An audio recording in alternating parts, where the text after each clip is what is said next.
오늘의 주요 뉴스입니다. 장마가 끝나고 본격적인 불볕더위가 시작된 가운데 이번 주 일부 지역 낮 기온은 38도가 넘을 것으로 예보됐습니다.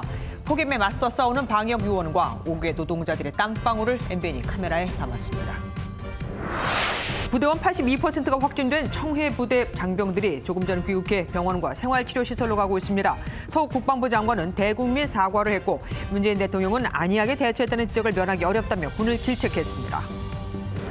열 손가락 없는 산악인 김홍빈 대장이 장애인 최초로 히말라야 14좌 완등에 성공한 뒤 하산하다가 추락해 실종됐습니다. 김 대장은 위성 전화로 무전기가 필요하다, 많이 춥다는 말을 남겼는데 기상 악화로 구조 헬기가 뜨질 못하고 있습니다. 전북 전주에서 승용차가 불법 좌회전하던 트럭을 들이받아 10대 4명이 목숨을 잃었습니다. 전남 여수에선 출고 차량을 실은 탁송 트레일러가 시민을 덮쳐 3명이 숨지고 9명이 다쳤습니다. 이재명 경기지사는 SNS 비방 의혹에 침세봉대라고 반발했고 이낙연 전 대표는 직위 해제로 끝날 일이 아니라며 거듭 압박했습니다. 야권에서는 윤석열 전 총장이 대구를 찾아 보수층을 자극했고 최재형 전 감사원장은 국민의힘 대변인단 등을 만나 당내 접점을 늘려갔습니다. 고 이건희 삼성그룹 회장이 수집한 미술품 이른바 이건희 컬렉션이 내일부터 일반에 공개됩니다. 청동기 시대부터 조선시대를 망라하는 국보와 보물 77점, 한국 미술을 대표하는 작가들의 작품 58점이 첫 선을 보입니다.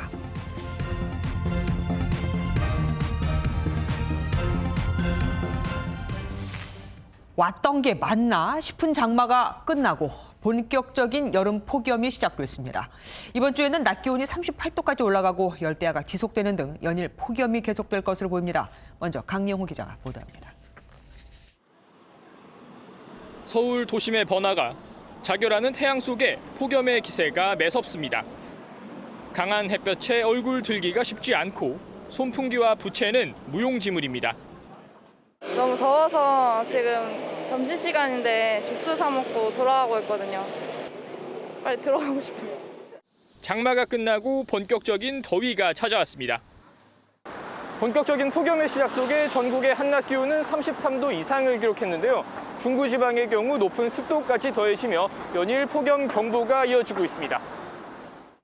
내일은 기온이 더 오를 것으로 예상되는 가운데 이번 주 서쪽 일부 지역은 38도가 넘을 수 있다고 기상청은 전망했습니다. 폭염의 원인은 한반도를 덮은 뜨거운 공기층에 있습니다. 북태평양 고기압이 대기 하층을, 티베트 고기압이 상층을 덮어 열돔을 형성했는데 남쪽을 통과하는 6호 태풍 인파까지 더운 공기를 계속 끌어들이고 있습니다. 열돔을 가져온 두 고기압은 다음 주 일시적으로 물러나지만 폭염이 끝날지는 불투명합니다. 부터 열대우란이 북상을 해서 강수구역을 활성화시킬 경우 기온이 상대적으로 낮아질 가능성이 있는 반면 뜨거운 공기가 유입될 경우에는 상대적으로 기온이 크게 오르면서 폭염과 함께 국지적인 소나기는 계속될 수 있어 주의가 필요하다고 기상청은 당부했습니다. MBN 뉴스 강영호입니다.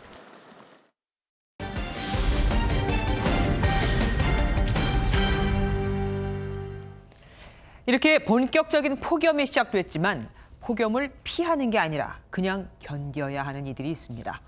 LPG 충전소의 경우 아주 잠깐의 스파크로도 폭발이 일어날 수 있기 때문에 에어컨은 고사하고 선풍기도 못 틀죠. 야외에서 방역 현장에서 폭염과 싸우는 사람들, 권영범, 심가연 두 기자가 포커스M에서 취재했습니다. 현재 기온은 보시는 것처럼 30도를 넘어섰습니다. 올여름 기록적인 무더위가 연일 이어지고 있어 야외에서 일하는 사람들은 더욱 힘들 수밖에 없는데요. 지금부터 한번 따라가 보겠습니다. 네, 가스 계량기 보러 왔어요. 안녕하세요. 16년 차 도시가스 검침원 김윤숙 씨. 언덕과 계단을 오르내리고 좁은 통로를 비집고 다니다 보니 온몸이 땀과 먼지 투성입니다. 1시간 반, 2시간 되면 어지럽기도 해요. 마스크를 쓰니까 더 힘들어요. 땀 냄새가 나서 고객도 불쾌해하세요. 격월 검침 규정이 생겼지만 강제성이 없다 보니 여름철에도 한 달에 4천 가구를 돌아다닙니다. 한번 쓰러져서 병원 신세를 한번 졌고요. 이런 폭염 때는 정말 격월 검침해야 될 것 같아요. 현장 노동자들이 너무 힘듭니다. 비슷한 시각 한 LPG 충전소. 푹푹 찌는 습기에 흐르는 땀을 닦아보지만 뜨거운 아스팔트 위에서 일하다 보니 속수무책입니다.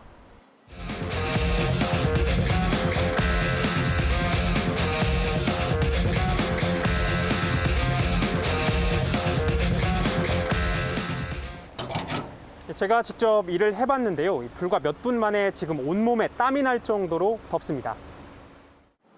화재 가능성 때문에 선풍기도 틀 수가 없다 보니 고령의 노동자에겐 더 고된 여건입니다. 스스로 저가서 찬물로 손 닦고 이렇게 목 죽이고 그런 거로서 헤쳐나가는 게 최고 방법입니다. 최근 5년 동안 온열질환 재해 노동자는 156명. 이 가운데 26명이 숨졌습니다. 타는 듯한 폭염은 방역 현장도 예외일 수 없습니다. 끊임없이 밀려드는 검사 대기 행렬 앞에서 아이스 조끼 속 얼음은 모두 녹아버린 지 오래. 대형 선풍기와 냉풍기도 무용지물입니다. 현재 오후 3시가 조금 넘은 시간인데 바깥의 온도는 35도입니다. 이곳에서 제가 현장에서 의료진들이 입는 방역 장비를 직접 한번 입어보겠습니다.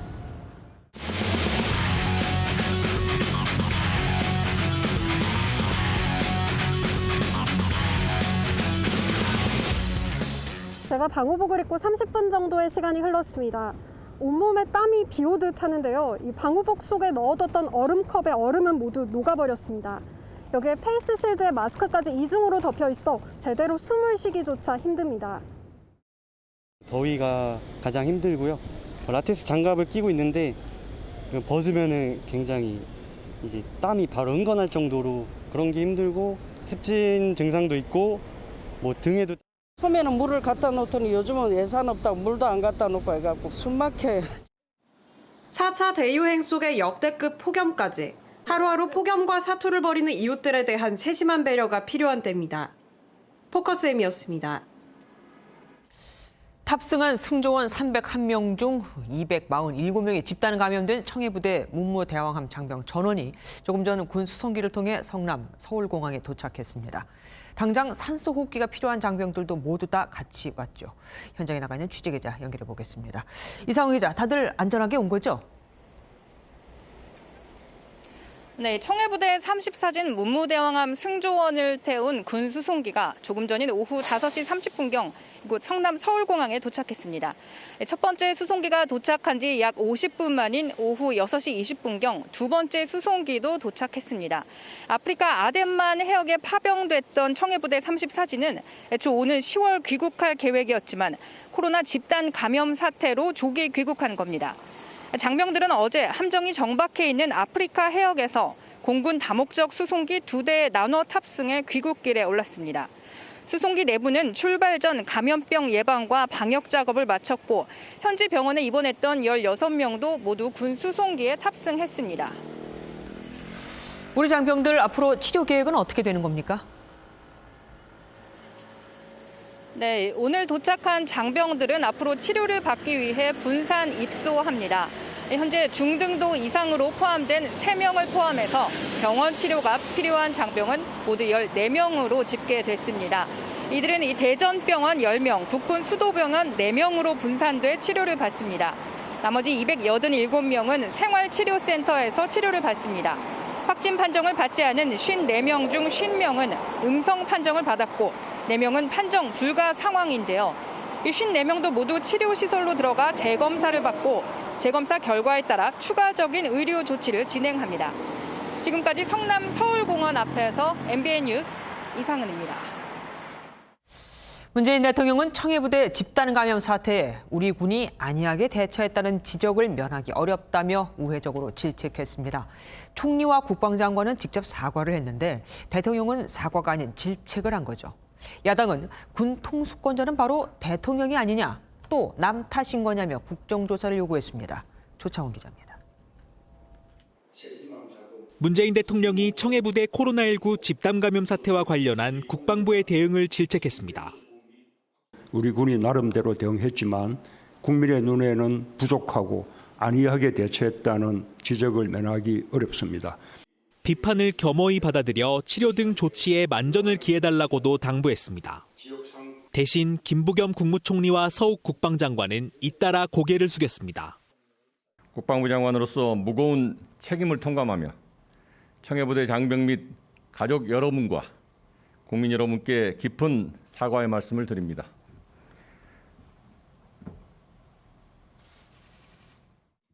야당에선 군 통수권자인 대통령이 직접 사과해야 한다는 비판이 쏟아졌습니다.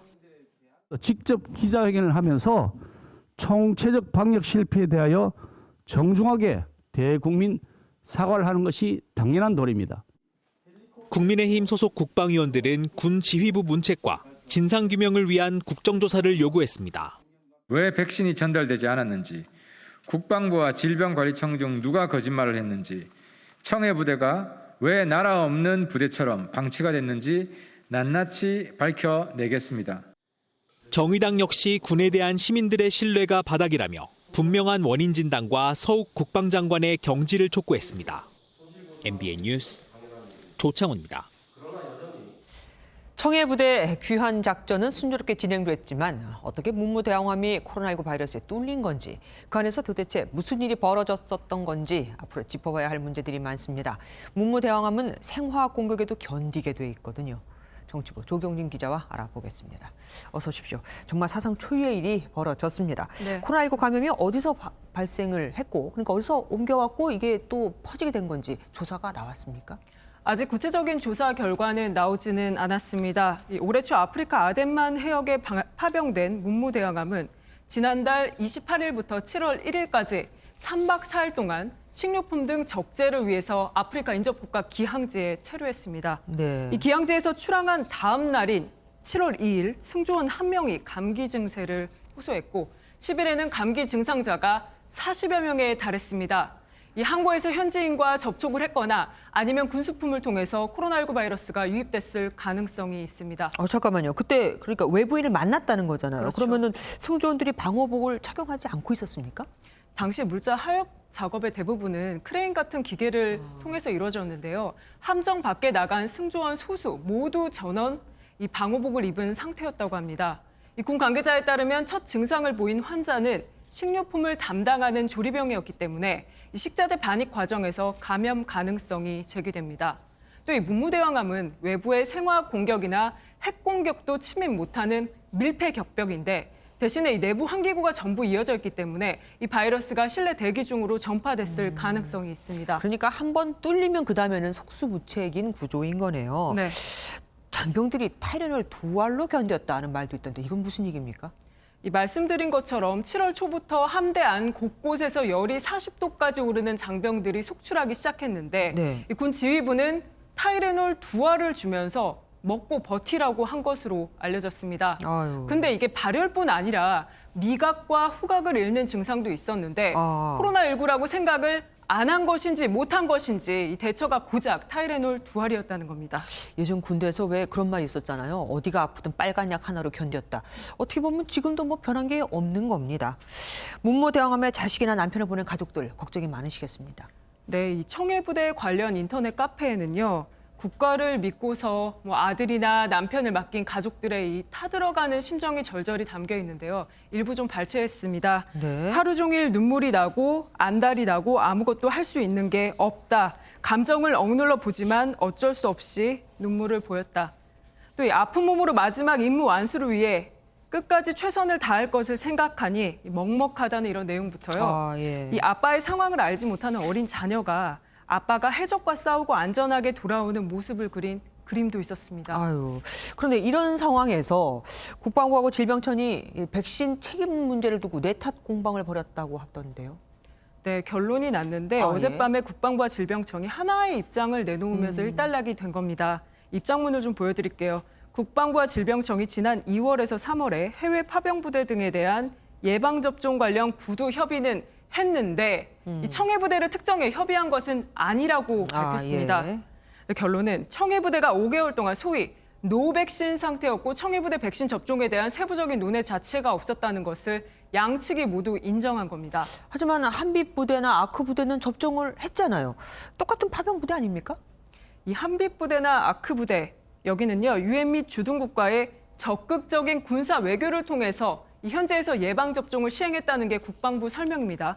그렇다면 청해부대는 왜 안 그랬느냐 물어봤더니 이 청해부대는 유엔 안보리 결의안에 근거해서 우리 결정으로 파병은 됐지만 유엔이 아니라 다국적 군사령부에 소속이 돼 있어서 그렇게 파병이 됐기 때문에 유엔의 코로나19 백신 접종 대상이 아니라는 겁니다. 이게 뭔 말입니까?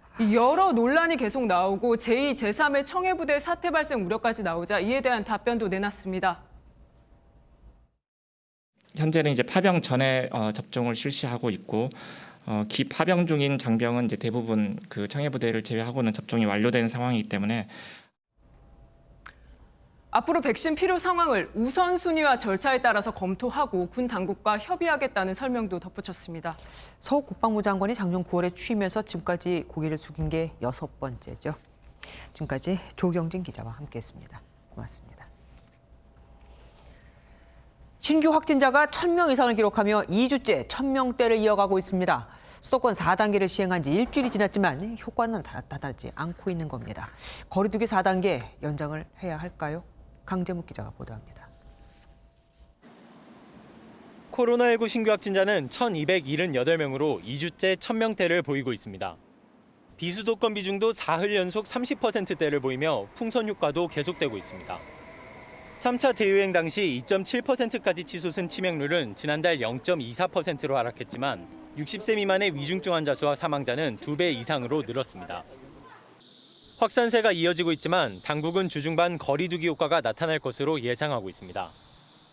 아직 환자가 유의미하게 크게 감소하고 있지는 않지만 열심히 노력한 결과들이 금주부터 나타날 가능성이 크다라고 판단하고 있습니다. 하지만 전문가들의 생각은 다릅니다. 25일 종료되는 수도권 4단계 조치를 추가로 연장해야 한다는 목소리가 큽니다. 단계 연장과 더불어서 거기다 플러스 알파까지 좀 시행을 해야지만 좀 더 효과를 볼 수 있을 것 같습니다. 재택근무라든지 다중이용시설의 시간을 제한하는 본격적인 휴가 시즌과 국내 변이 감염자의 72%까지 차지한 델타 변이가 여전히 변수입니다. 당국은 최근 확진자가 잇따르고 있는 백화점의 출입 명부 관리를 강화하고 방송 현장에 대해서도 검사를 강화하기로 했습니다. 하지만 비대면 원칙이었던 종교 예배는 최근 법원 판결로 전체 수용 인원의 10% 이내, 최대 19명까지 허용하는 쪽으로 후퇴했습니다. MBN 뉴스 강재묵입니다. 장애인 최초로 히말라야 14좌 등반을 마치고 하산하던 김홍빈 대장이 실종됐습니다. 당초 10시간 만에 발견된 그는 의식이 또렷했고 손까지 흔들어 보였었는데 그가 붙잡고 올라오던 등강기가 강추위에 얼어서인지 그냥 끊어져 절벽 아래로 떨어진 겁니다. 파키스탄 항공구조대 헬기가 현장에 급파될 예정인데 기상 상황이 좋지 않습니다. 배준우 기자입니다. 히말라야 14좌 완등에 나서기 전 현지 베이스 캠프에서 각오를 밝혔던 김홍빈 대장. 제가 이번에 정상에 오르들 브로드피크 낮과 밤의 기온 차이가 많지만은 그래도 이걸 극복하고 정상에 꼭 오르겠습니다. 김 대장은 현지 시각 그제 오후 5시쯤 파키스탄령 카슈미르 북동부 카람코람 산맥의 제3고봉으로 높이가 8,047m인 브로드피크 정상에 올랐습니다. 김 대장은 그러나 어제 0시쯤 해발 7,900m 부근에서 하산하던 중 절벽으로 추락해 조난을 당했습니다. 김 대장의 구조 요청을 받은 러시아 등반대가 조난 10시간 뒤 현장에 도착해 구조에 나섰지만 절벽 위로 끌어올리다 줄이 헐거워져 추락한 것으로 알려졌습니다.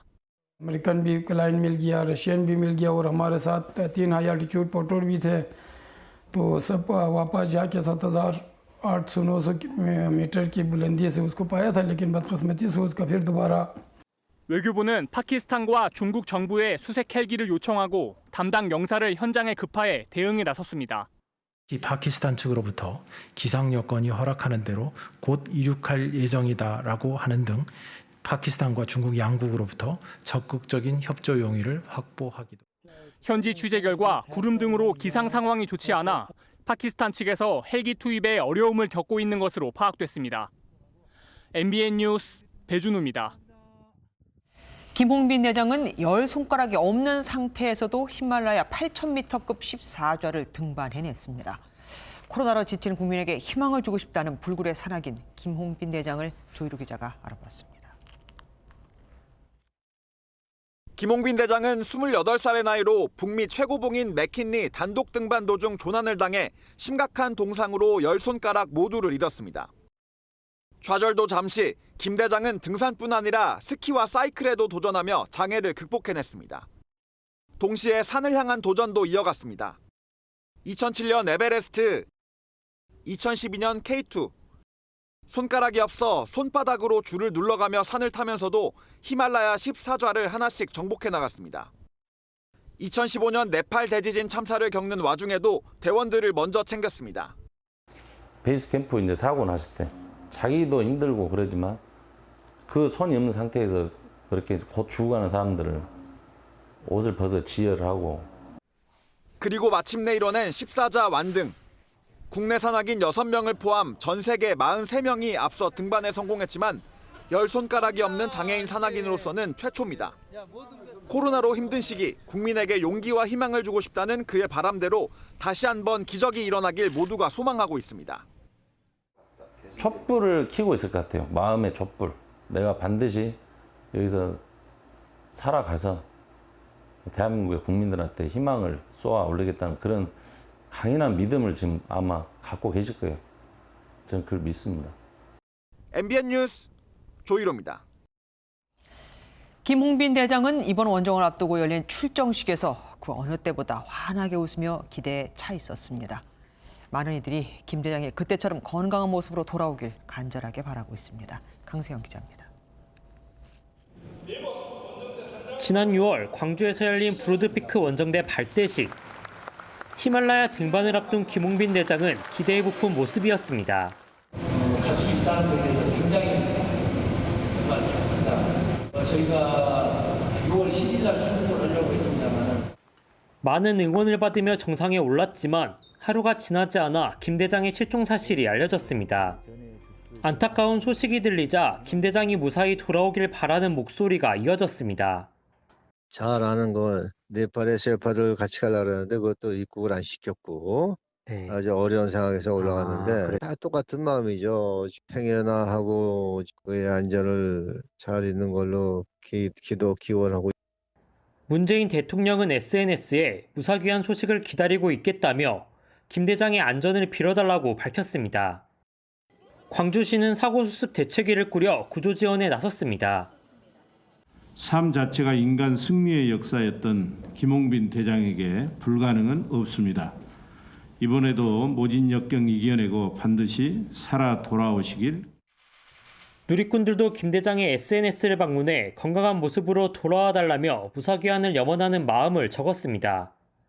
MBN 뉴스 강세현입니다.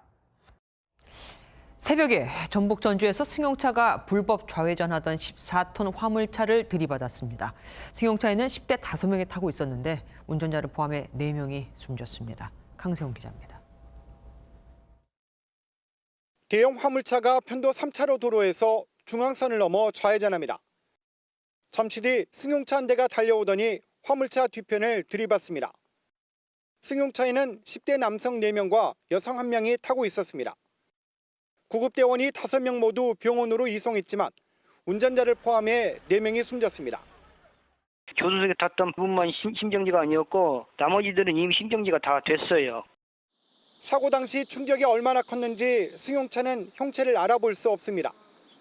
숨진 10대 운전자는 운전면허가 있었고 차량은 동승자 가족 명의로 확인됐습니다. 사고 현장입니다. 당시 트럭은 앞에 보이는 편도 3차로 도로에서 좌회전하다 사고가 났는데요. 이 도로는 좌회전이 금지된 곳입니다. 경찰은 현장에서 60대 트럭 운전자를 긴급 체포했습니다. 화물 차량 운전자에 대해서는 구속영장 신청 예정입니다. 경찰은 제한속도 60km 도로에서 승용차의 과속과 음주 여부도 조사할 계획입니다. MBN 뉴스 강세훈입니다. 전남 여수에선 차량을 싣고 가던 탁송 차량이 교차로 횡단보도를 덮쳤습니다. 차량 5대를 싣고 있었으니 그 무게만도 엄청났겠죠. 3명이 숨지고 9명이 다쳤는데 공공근로를 가던 노인들이었습니다. 정춘 기자가 취재했습니다. 여수 서시장 인근 교차로입니다. 승용차 5대를 실은 탁송 차량이 승용차 한 대를 피하나 싶더니 멈추지 않고 차량 여러 대를 들이받습니다. 앞에 실려있던 승용차 한 대가 바닥에 떨어지고 횡단보도를 건너던 행인을 덮치며 순간 아수라장이 됩니다. 12명이 병원에 실려갔는데 행인 2명과 운전자 1명 등 3명이 숨졌습니다. 공공근로를 하러 횡단보도를 건너던 길에 참변을 당했습니다. 이제 횡단보도 걷는 사람은 가고 있는데 차가 오니까 피할 시도 없이 그 일하시는 분이래요. 그 쓰레기 줍고 막 그러시면 좀 슬퍼요. 사고 지점인 교차로까지는 급경사인 내리막길로 브레이크가 파열됐던 것으로 추정됩니다. 주민들은 지난 3월에도 내리막길 사고가 났다며 위험했다고 말합니다. 또 지난해 횡단보도를 10m쯤 교차로 쪽으로 붙여 옮긴 것이 화근이라고 입을 모았습니다. 무섭잖아 이제. 옛날같이 해야 돼. 그때는 하고 그렇게 하고. 여수시와 경찰은 차량 흐름과 사고 개선을 위해 도로교통공단의 권고를 받아 횡단보도를 옮겼다고 해명했습니다. 그러나 오히려 대형 사고가 나자 다시 위치를 검토하겠다고 밝혔습니다. MBN 뉴스 정춘우입니다. 옛 연인의 집에 침입해 중학생 아들을 살해한 40대 남성이 범행 하루 만에 붙잡혔습니다. 문제는 숨진 학생 어머니가 이미 그 전에 경찰에 신변보호 요청을 해놓은 상황이었다는 겁니다. 문수희 KCTV 제주방송 기자가 보도합니다. 백주대 낮에 남성 2명이 가정집 담을 넘어갑니다. 조천읍 가정집에서 발생한 중학생 피살 사건 당시 CCTV에 찍힌 영상입니다.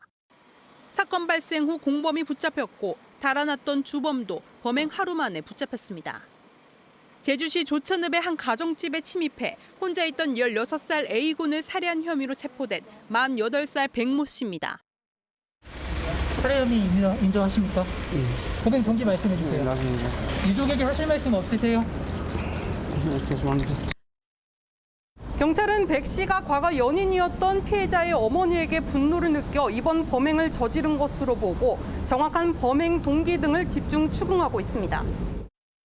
주범인 백 씨는 이달 초 피해자 어머니를 폭행한 혐의로 입건됐던 것으로 확인됐습니다. 당시 사실혼 관계였기 때문에 피해자 어머니가 경찰에 가정폭력으로 신고를 했고 신변보호 요청을 한 것으로 알려졌습니다. 하지만 신변보호 요청 후 집 주변에 CCTV를 설치하고 순찰을 강화한다고 했지만 비극적인 사건을 막지 못하며 논란은 커지고 있습니다. KCTV 뉴스 문수입니다.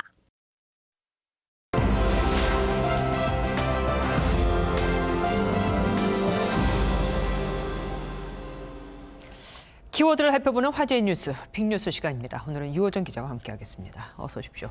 첫 번째 키워드가 보여주시죠. 골판지 침대입니다. 일본 얘기죠? 네, 그렇습니다. 이 도쿄올림픽 선수촌에 입소한 선수들 사이에서 이 골판지 침대를 둘러싼 불만이 속출하고 있습니다.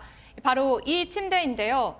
한 미국 선수는 무너질 걸 대비해 바닥에서 자는 연습을 해야겠다. 도쿄 스트레스가 쌓인다며 불만을 표출했습니다. 네. 폐상자 사진과 함께 침대의 전후라는 장난스러운 트윗도 올렸습니다.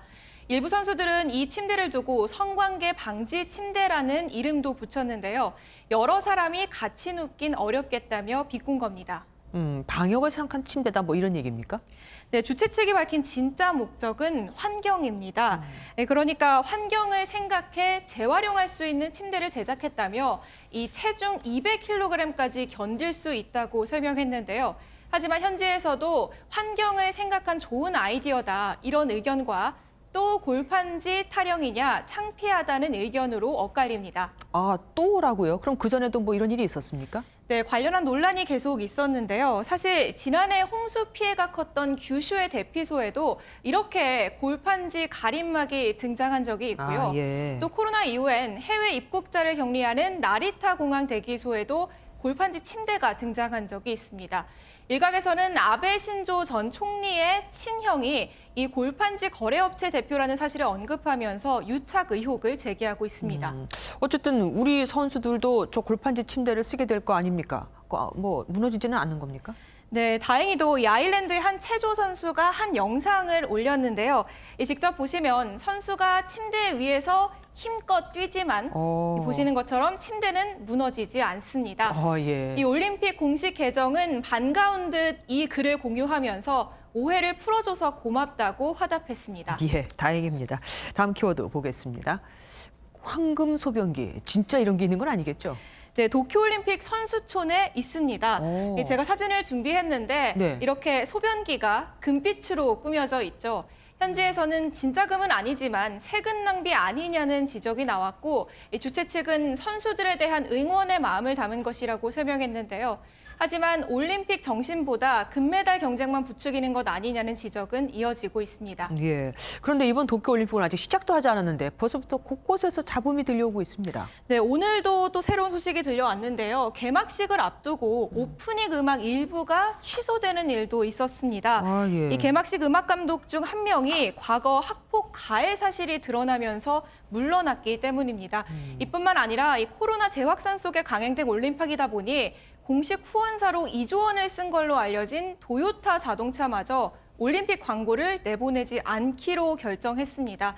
아무래도 싸늘한 여론을 고려한 조치로 풀이됩니다. 일본 내 분위기가 지금 어떤지 대충 감이 오네요. 다음 키워드 보겠습니다. 술집 가려고, 이것도 방역 얘기입니까? 네, 이번엔 백신 관련 소식입니다. 이 싱가포르에서 모더나 백신을 2번 모두 맞은 한 남성이 이 사실을 숨기고 홍콩에서 화이자 백신을 또 맞은 사실이 드러났습니다. 그런데 그 이유가 황당하게도 술집에 가기 위해서였습니다. 네. 홍콩은 국내 접종자에게 전자백신 증명서를 발급하고 있는데요. 이걸로 식당과 술집 출입 관련 혜택을 받을 수 있습니다. 이 증명서를 받고자 백신을 4번이나 맞은 겁니다. 그런데 싱가포르에서 2번 맞은 거를 지금 숨겼다 그랬잖아요. 그런데 홍콩 당국은 어떻게 이걸 알아냈죠? 네, 아직 당국이 어떻게 알게 됐는지는 알려지지 않았는데요. 다만 홍콩 당국은 극도로 이기적이고 무책임한 행동이라며 강하게 비판했습니다. 본인 건강에 위험을 줄 뿐 아니라 의료진과 백신 자원을 낭비하게 했다며 기소도 검토하겠다고 밝혔습니다. 네, 외국에서 맞은 백신도 인정을 해줬더라면 뭐 싶기도 합니다. 어쨌든 아직 백신을 한 번도 못 맞은 사람들도 이렇게 많이 있다는 거를 잊지 말아야겠습니다. 다음 키워드 볼게요. 폭염 꼼짝마, 이건 뭔 얘기입니까? 네, 앞서 리포트에서 보셨다시피 역대급 폭염이 앞으로 예고되어 있는데요. 각 지자체가 주민들을 보호하기 위한 대책을 속속 내놓고 있습니다. 이렇게 서초구 관내 버스 정류장 곳곳엔 쿨링 의자가 설치됐습니다. 예. 열 전도율이 낮은 소재를 덮어서 온도를 5, 6도가량 낮춰준다고 하고요. 이뿐 아니라 서울역 임시선별진료소에선 이렇게 파란 양산을 빌려주는데 덕분에 선별진료소 앞에 이런 파란 줄이 생겼습니다. 네. 영등포구에선 이런 호텔을 빌려 어르신들에게 열대야를 피할 수 있는 쉼터를 지원하는데요. 네. 폭염특보가 내려진 날에는 저녁 8시부터 아침 8시, 다음날 8시까지 1인 1실을 배정받아 이용할 수 있습니다. 폭염에 마스크까지 써야 되니까 온열 질환이 참 많이 우려됩니다. 특히 알아둬야 될 게 있을까요? 네, 그렇습니다. 온열 질환은 열로 인해 발생하는 급성 질환으로 대표적으로 열사병, 열탈진, 땀띠 등이 있는데요. 네. 가장 더운 시간대인 오후 2시에서 4시 사이엔 야외 활동을 최대한 삼가고 목이 마르지 않더라도 물을 수시로 마시는 게 중요합니다. 말씀하신 것처럼 더운 날에 마스크를 쓰면 호흡이나 심박수에 문제가 생길 수도 있는데요. 2m 거리 두기가 가능한 실외에선 잠시 마스크를 벗고 쉬어도 됩니다. 네. 혹시 의식이 없는 환자를 발견했을 땐 질식 위험이 있기 때문에 물이나 음료수를 억지로 먹이지 않아야 한다는 점도 기억해두면 좋겠습니다. 임시 대책들이지만 폭염을 이겨내는 데 조금이라도 도움이 되겠죠. 지금까지 유호정 기자와 함께했습니다. 다음 소식입니다. 여권 대선 주자들은 각자 지역을 찾아 민심을 챙기면서도 신경전을 이어갔습니다.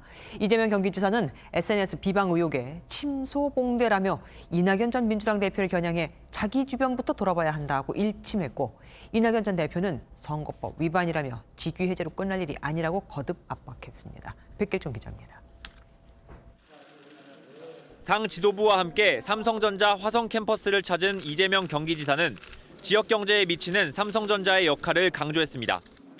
연관 기업들과 동반 성장하는 또 함께 공존하는 그런 기회를 좀 더 많이 만들어 주십사 각별히 부탁드립니다. 충북을 찾은 이낙연 전 민주당 대표는 수도권과의 격차를 좁히기 위해 초광역별, 권역별 발전 전략, 이른바 메가시티로 가는 것이 옳다며 지역균형 발전 전략에 공감을 보였습니다. 후보들은 오늘도 경기도 유관기관 직원의 SNS 비방 의혹 등 신경전을 이어갔습니다. 이 지사는 해당 지지자는 경기도의 공무원이 아니라며 침소봉대에서 겨우 찾아낸 게 그 정도라고 비난했습니다. 자기도 한번 돌아보고 우리는 어떻게 하고 있나 보면서 좀 판단하고 행동하면 좋지 않겠냐. 그게 이 전 대표는 직위 해제로 끝날 일이 아니라며 선거법 위반이라고 맞받았습니다.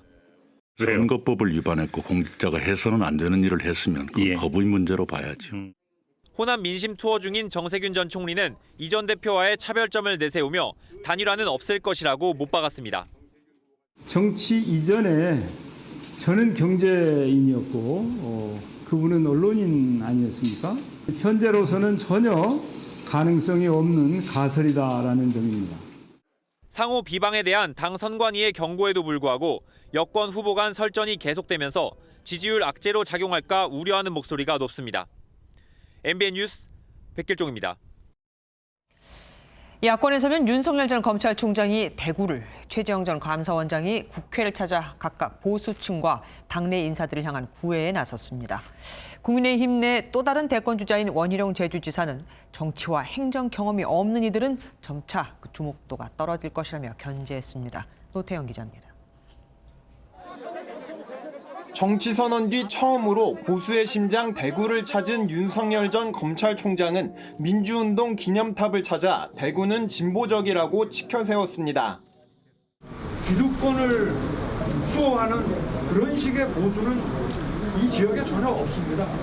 나라의 미래를 더 먼저 생각하는 진보적인 도시라고 저는 생각을 하고, 정치인들이 자주 찾는 서문시장에서 상인들을 만나기도 했는데 일부 시민들은 박근혜 전 대통령을 수사했던 윤 전 총장의 이력을 들추며 비난을 쏟아내기도 했습니다. 박근혜 대통령님, 반대는 누가 지게나? 당내 기반 다지기에 나선 최재형 전 감사원장은 목에 휴대용 선풍기를 걸고 당 사무처 관계자와 신임 대변인단을 만나며 입당 신고식을 치렀습니다.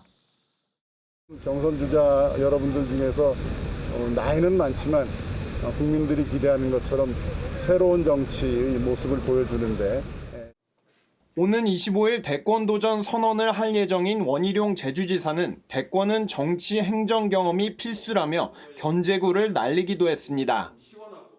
지금은 검찰총장이나 감사원장 하셨던 분들이 주목을 받고 있지만 유승민 또는 홍준표 또 다른 분들이 그동안 당에서 정치 경험과 행정 경험을 가져왔던 분들. 한편 홍준표 의원이 윤 전 총장을 지지하는 정진석 의원을 외부 인사 지지한다고 내부 인사 조롱하느냐고 꼬집자 정 의원도 안팎 따지며 물고 늘어질 때가 아니다라고 비판하는 등 당내 중진 간 신경전도 치열했습니다. MBN 뉴스 노태현입니다.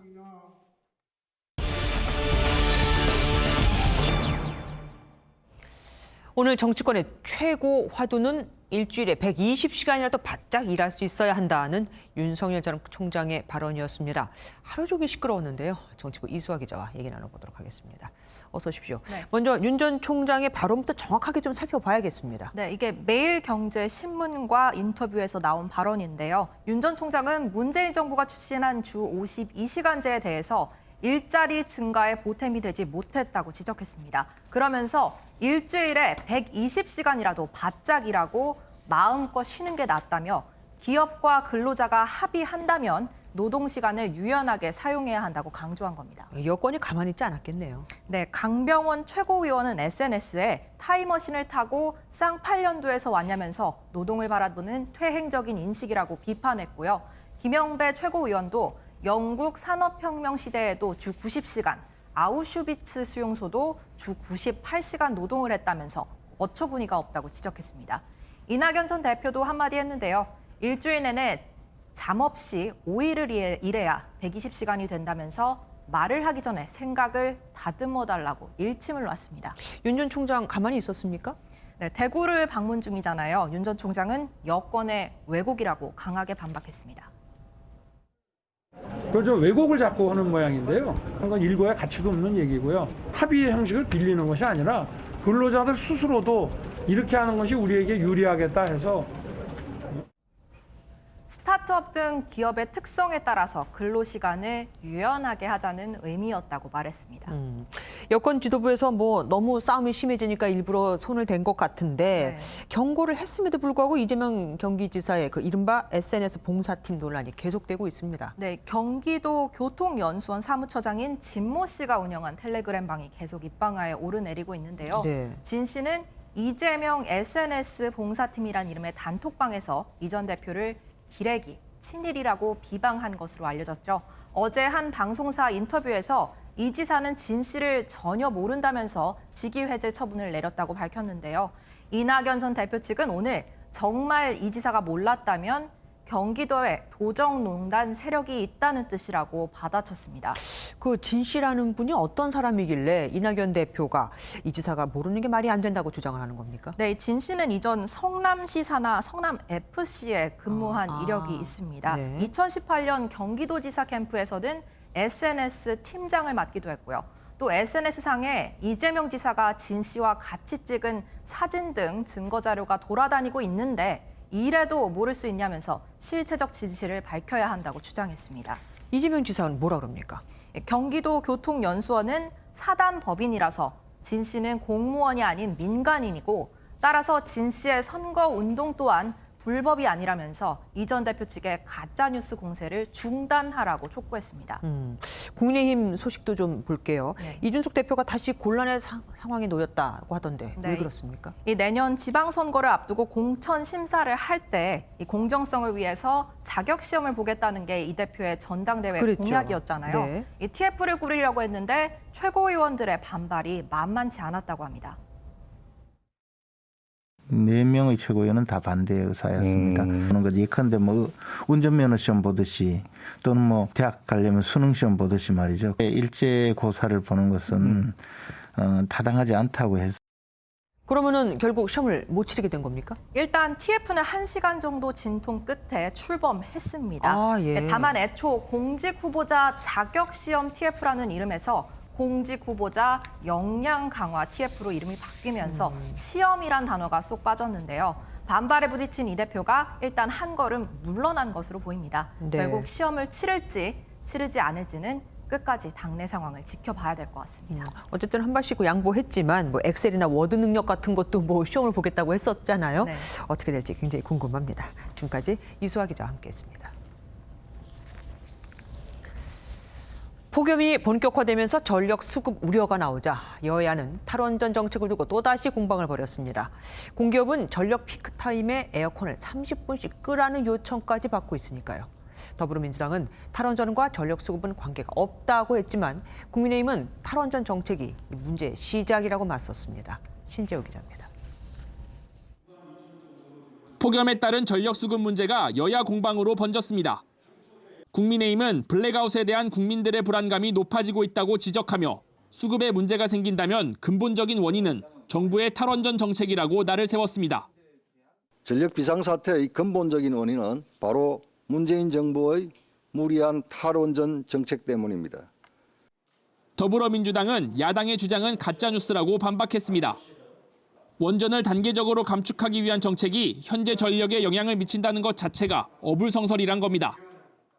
전력 수급 문제와 연관이 없음에도 탈원전 정책을 전력 수급 불안을 가져오는 요소로 규정짓는 여론몰이가 반복되고 있습니다. 현재 전력 수급에 대해 문승욱 산업통상자원부 장관은 예년 수준을 유지하고 있지만 폭염이 온 만큼 언제든 수요가 급증할 가능성이 있다고 전망했습니다. 정부는 이에 대비해 신월성 1호기를 이미 가동시킨 데 이어 신고리 4호기는 당초 계획보다 일주일 앞당긴 내일부터 월성 3호기는 23일부터 재가동할 예정입니다. MBN 뉴스 신재우입니다.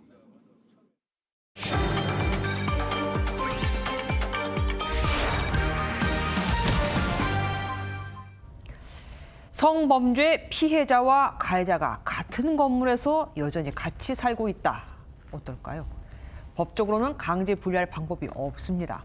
결국은 피해자가 이사를 가야 하는 상황이 생기는 거죠. 오죽하면 경찰이 피해자에게 해줄 수 있는 게 없어 미안하다고 했을까요? 김보미 기자가 현장 취재했습니다. 서울의 한 아파트. 지난 7일 남자 고등학생이 같은 아파트에 사는 초등학교 여학생을 강제추행한 사건이 발생했습니다. 학원에서 귀가하던 여학생과 단둘이 엘리베이터를 탔을 때 범죄를 저지른 겁니다. 신고를 받고 출동한 경찰은 인상착의를 분석해 동선을 파악한 후 근처에 있던 남학생을 붙잡았습니다. 이 남학생은 과거에도 몇 차례 범행을 저질렀고 피해자와 같은 아파트에 살고 있는 상태지만 현재 구속 상태는 아닌 것으로 전해졌습니다. 이렇게 같은 건물 내에서 범죄가 발생해도 피해자와 가해자를 물리적으로 분리시키기는 어렵습니다. 경찰 수사 단계에선 피해자에게 스마트워치를 제공하는 등 신변 보호 조치를 하고 있지만 가해자와 피해자의 주거를 강제로 분리시킬 법적 근거가 없는 겁니다. 제가 너무 그분이랑 마주치기가 싫어서 분리를 시켜달라고 했어요. 해줄 수 있는데 요즘은 피해자가 이런 일을 당해도 도망가야 되니 이사를 빨리 가시라고 이렇게 말씀을 하시더라고요. 피해자가 미성년자일 땐 법원이 가해자에게 피해자의 주거로부터 분리, 접근 금지 명령 등을 내리기도 하는데 이마저도 선고 때 처분 가능해 판결 전까지는 공백이 생깁니다. 보복의 우려가 객관적으로 명확하지 않은 경우에 이런 법적인 보호를 받기가 조금 어려운 점이 있는데요. 수사 초기 단계 등 법원 판결 선고 전에는 분리 조치가 즉각적으로 이루어지기는 다소 어려운 측면이 있습니다. 결국 피해자가 등 떠밀리듯 집을 옮겨야 하는 일이 반복되고 있는 상황. 현재는 가정폭력 사건에만 적용되고 있지만 피해자가 원한다면 수사기관을 거치지 않고도 직접 법원에 보호 조치를 청구할 수 있는 피해자 보호 명령 제도를 확대 적용해야 한다는 목소리도 나옵니다. 변호사를 통해서 가해자에게 접근하지 말라고 경고하는 그거 말고는 방법이 없기 때문에 좀 안타까운 그런 현실이 종결된 상황에서도 가해자가 접근할 수 없도록 좀 더 적극적인 조치들이 피해자 보호에 대한 적극적인 논의가 이뤄져야 할 때입니다. MBN 뉴스 김봄입니다. 비수도권에서 코로나19 확산세가 거세지자 역대 최다 확진자를 기록한 부산은 서둘러 거리두기를 3단계로 격상했습니다. 문제는 비수도권 지자체별 거리두기가 들쑥날쑥해 효과를 제대로 발휘할 수 있을지 의문스럽다는 겁니다. 안진호 기자가 보도합니다. 부산의 오늘 신규 확진자는 97명입니다. 코로나19 첫 확진자 발생 이후 1일 최다 기록입니다. 결국 부산시는 오늘 자정부터 거리두기를 3단계로 올리기로 했습니다. 상황이 개선되지 않는다고 판단되면 거리두기 최고 수준인 4단계로 격상하는 방안도 비수도권 14개 광역시도 가운데 부산과 제주는 3단계, 나머지는 1, 2단계인 곳도 많습니다. 문제는 식당 등의 영업시간이 지역마다 너무 다르다는 겁니다. 모레부터 3단계 격상에 따라 밤 10시에 유흥시설 영업을 끝내야 하는 대전. 그런데 바로 옆 세종시는 시간 제한이 없는 1단계입니다. 기초자치단체를 세부적으로 보면 강원도, 강릉은 최고 수준인 4단계지만 인근 속초와 양양은 2단계입니다. 백신 접종자를 사적 모임 허용 인원에 포함하느냐 마느냐를 놓고도 제각각입니다. 자영업자들조차 손님을 몇 명까지 받아야 하는지 모르겠다고 하소연합니다. 8명이었는데 저녁에는 4명인데 이제 오늘부터는 몇 명인지 그건 잘 모르겠어요. 오늘부터 2명인가? 식당 주인도 손님도 잘 모르는 비수도권 거리두기 기준. 통제가 느슨한 곳을 찾는 풍선 효과는 물론 방역 성과를 제대로 낼 수 있을지도 우려가 됩니다. MBN 뉴스 안진우입니다. 예약 대기자 44만 명, 예상 대기 시간 7,341분. 황당하죠. 설마 했는데 어제 53세에서 54세를 대상으로 한 백신 사전 예약도 또 먹통이 됐습니다. 나이대별로 분산하고 사전 점검까지 했다지만 세 번째 시스템 오류 사태가 벌어지면서 정부에 대한 불신만 더 커졌습니다. 정태진 기자가 취재했습니다. 어제 오후 8시 53세에서 54세를 대상으로 백신 예약 사이트가 열렸지만 접속조차 되지 않았습니다. 예약 대상자가 아니라는 문구와 예약이 8월부터 가능하다는 오류가 발생하기도 했습니다. 대기자만 600만 명에 달해 결국 예약이 2시간가량 중단되기도 했습니다. 계속 목통이 나더라고요. 뒤늦게 다시 접속이 된다 그래갖고 들어갔는데 또 접속이 안 되는 거예요. 결국은 포기를 하고 이거는 너무 국민들을 우롱하는 것 같아요. 계속 막 기다리게 하고 대기하게 하고. 예약에 성공한 사람은 150만 명 중 절반인 81만 명에 불과했습니다. 온라인 커뮤니티에는 우회 기술 꼼수글이 속속 올라오기도 했습니다. 시스템 코드들을 좀 정교하게 확인하지 못한 점에 있어서는 대단히 송구스럽게 생각하고 있습니다. 오늘은 50세에서 52세 233만 명의 예약이 저녁 8시부터 시작되지만 또 시스템 장애가 발생할 가능성이 큽니다. 모더나 공급 지연에다 잇따르는 예약 시스템 오류까지 방역 당국에 대한 불신 목소리가 커지고 있습니다. MBN 뉴스 정태진입니다.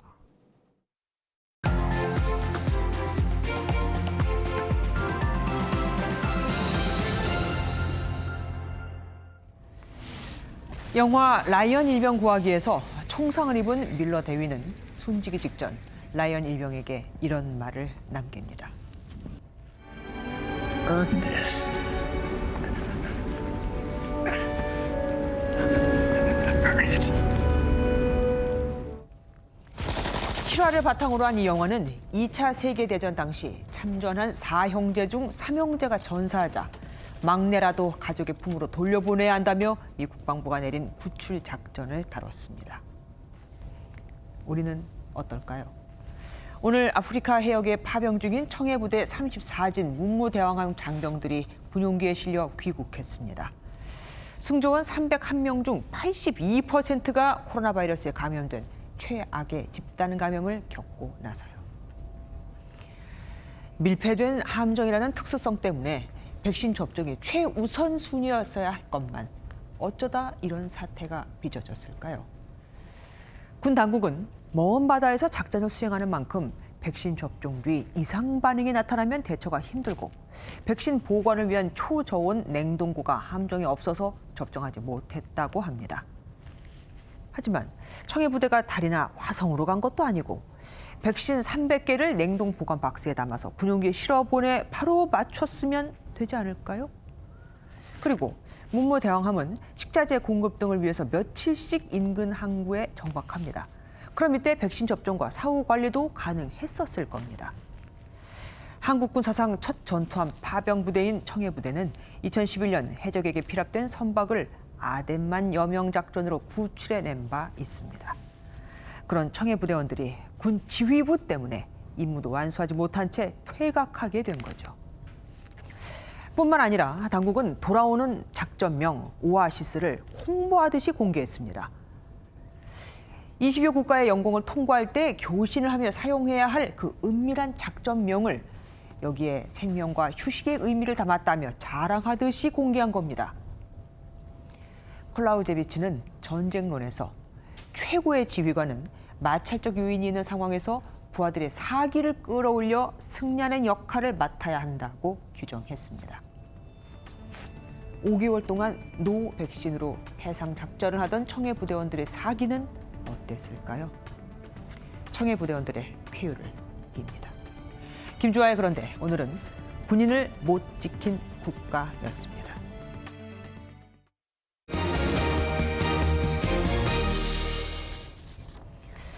빌보드 차트 1위는 또 방탄소년단의 버터겠지 하신 분들 많죠. 그런데 7주 연속 1위를 하던 버터가 그 자리에서 물러났습니다. 버터를 밀어낸 건 방탄소년단의 또 다른 신곡이었죠. 이동훈 기자가 보도합니다. 뜨거운 여름을 맞아 방탄소년단이 흥겹게 춤을 춥니다. 춤은 마음 가는 대로 허락 없이 마음껏 춰도 된다는 가사에 맞춰 사람들도 쓰고 있던 마스크를 벗고 활짝 웃습니다. 신곡 퍼미션 투 댄스는 코로나 시대에 희망을 일깨운 노래입니다.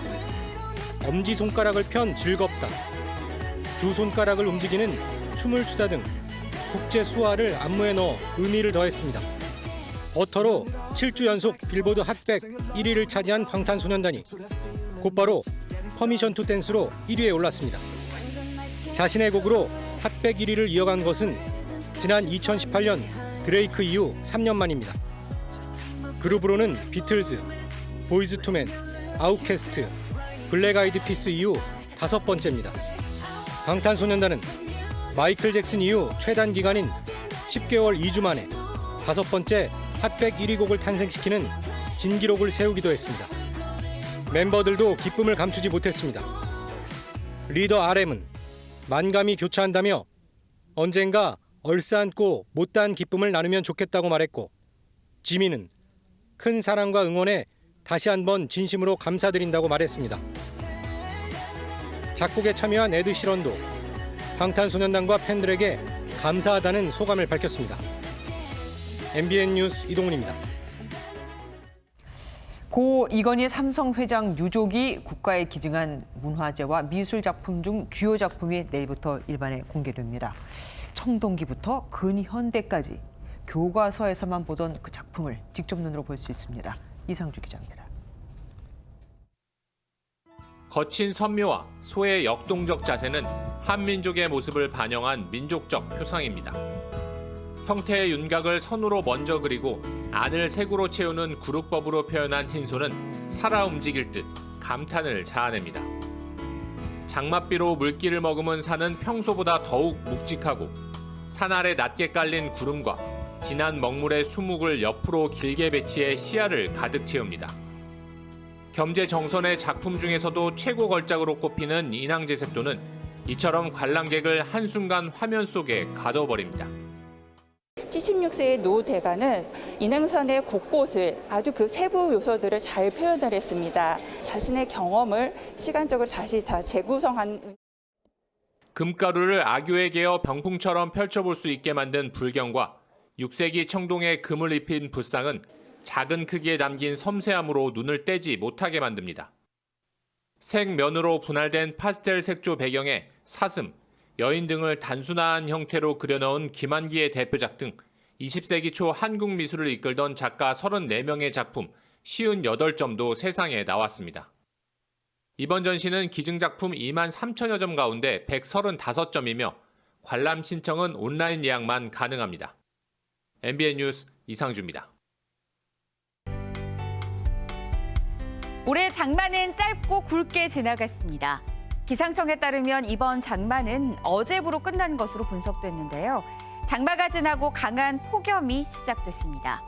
내일은 올 들어 가장 뜨거운 날로 기록되겠고 이번 한 주간 더 강한 폭염이 나타날 전망입니다. 내일 서울은 한낮에 36도를 웃돌면서 오늘보다 5도가량 기온이 오르겠고요. 서쪽 지역은 앞으로 기온이 더 오를 것으로 전망됩니다. 밤까지 수도권을 비롯한 중부 곳곳에서는 강한 소나기가 쏟아질 텐데요. 내일은 소나기 소식이 없겠고 새벽부터 아침 사이 내륙을 따라 안개만 짙게 낄 전망입니다. 내일 중부지방 밤에는 열대 현상이, 낮에는 폭염이 지속되겠는데요. 내일 아침 기온 서울 26도, 대전 24도가 예상되고 한낮에 대전은 36도까지 오르겠습니다. 남부지방 낮 기온 오늘보다 4, 5도가량 높겠습니다. 광주 35도 예상되고요. 대구와 창원은 33도를 기록하겠습니다. 동해안 지역은 오늘과 비슷한 수준의 더위가 예상됩니다. 당분간 비 예보 없이 맑은 날씨가 이어지면서 기온이 더 오를 전망입니다. 날씨였습니다.